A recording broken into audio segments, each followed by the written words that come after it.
What you manifest in your mind, you can bring to reality.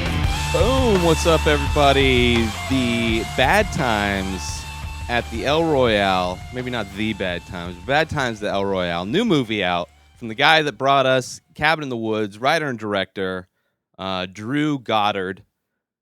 Going into this movie, I knew for some reason it had like the feel of a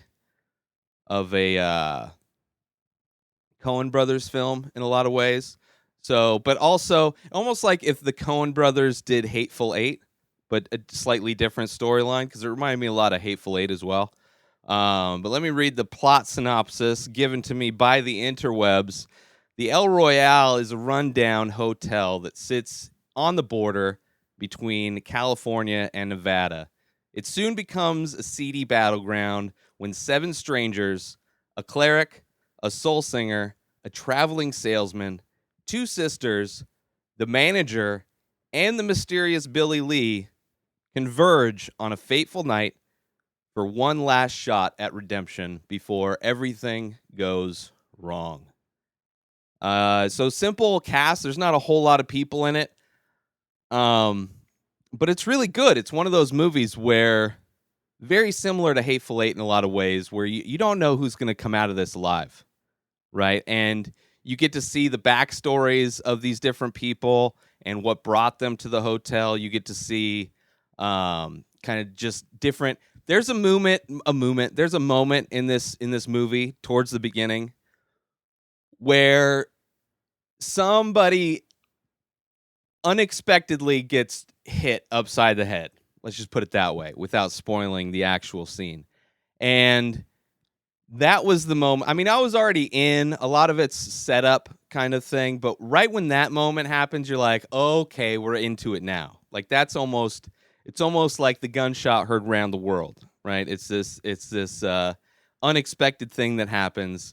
I mean, there's definitely something right before that moment that happens that's also unexpected.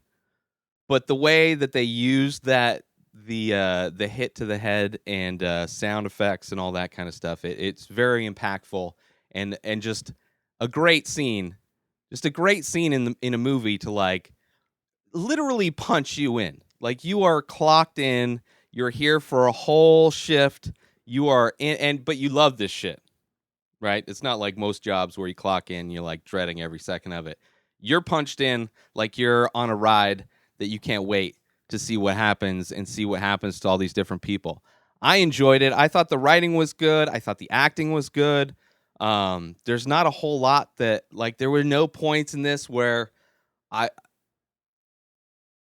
it like pacing wise felt great, even though I think it's like I think the runtime on it's like 2 hours. Yeah, 2 hours and 22 minutes. It didn't feel long. I enjoyed it thoroughly. So yeah, if you're looking for, I mean, it's probably the best movie out right now. There's not a whole lot of stuff out, but as far as just a solid movie, I don't think it's going to get necessarily like, because we are getting into the season of awards where a lot of the Academy Award type movies or movies that are kind of pushing to get one of those awards are coming out. I don't necessarily feel this one, maybe screenplay, because it is an interesting, kind of the way it's told, everything kind of weaves together. Yeah, and what's his name? Chris Hemsworth? Is that the dude's name? Yeah, Chris Hemsworth definitely is like the new Brad Pitt. Like if this movie was made a decade ago, I could see Brad Pitt playing the Billy Lee character easily. I mean, at least that's what Hemsworth kind of reminded me. That's what his character, how he played it, reminded me of. Like many Brad Pitt movies where he's just kind of showing his six pack. Attractive dude, all attractive people. And Jeff Bridges, great character. He plays a priest that has memory issues. But yeah, overall great movie. I highly recommend you check it out. It is by far the best thing out. I am reviewing other movies this week, but this one is the one. That's why it's coming in on the beginning of the week. I want everybody to go see it. But yeah. Oh, so I don't know if you haven't seen. I'll break down a little bit. Maybe give some spoilers. So this hotel, like it's a gimmick. There's half of it's in California, half's in Nevada. It used to be like the hangout, the cool hangout for the Brat Pack or the Rat Pack, and all the famous people. But also during that time, there was a lot of people using surveillance to blackmail other people. This is the time of Nixon and things like that. So the hotel, so mobsters and everything, and it is on the border. So there's things you can do probably, and it's probably the Vegas side that you stay in because there's different laws in Vegas than in California. Yeah. Where for like surveillance, like you can surveil people without their knowledge in Vegas, but in California, both parties need to be aware that you're recording for it to be legal. I believe so. That's probably why, because there's a secret passageway, and you can spy on the different rooms, and you see what that's all about. All of the characters are amazing. The manager, the kid. He's amazing. His arc throughout the whole story is amazing. The woman who's the singer, amazing. It's a movie that was a lot of fun, and I will enjoy watching it again, even knowing how it turns out. It's just a fun movie to throw on, and it definitely reminds me a lot of Hateful Eight because this movie does take place. I mean, it's one location at this hotel or motel or Holiday Inn, and it was good. I don't know. I'm looking forward to seeing what this guy does next. He's directed some episodes of TV. He's done some things here and there, but this is, other than Cabin in the Woods, which was a really fun movie, also more of the horror genre, where this one's more I guess thriller, suspense, mystery.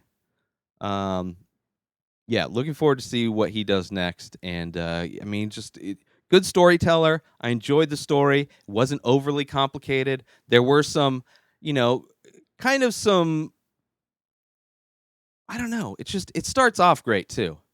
Like it's a one shot of this guy coming into the room, and it almost looks like you're looking at a box theater, like you're at a play, and there's the fourth wall, and you see him inside the motel room, and you see him.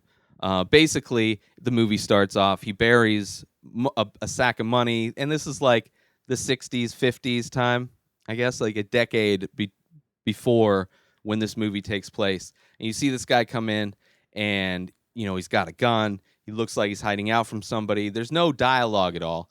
But then you see him go through the process of putting this bag that you don't know what it is. So I guess I spoil a little bit telling you that it's money. But what else could it be? Puts it under the floorboards.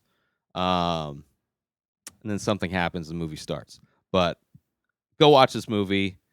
By far, one of my top movies. I'll have to look at my list, but one of my top movies of the year for sure.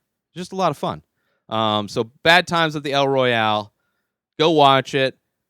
That's it, everybody. That's it for this episode. Go to inspireddisorder.com. Follow me at Ray Taylor. Binge the Soap. Patreon.com/inspireddisorder. Links are up top. As always, peace out.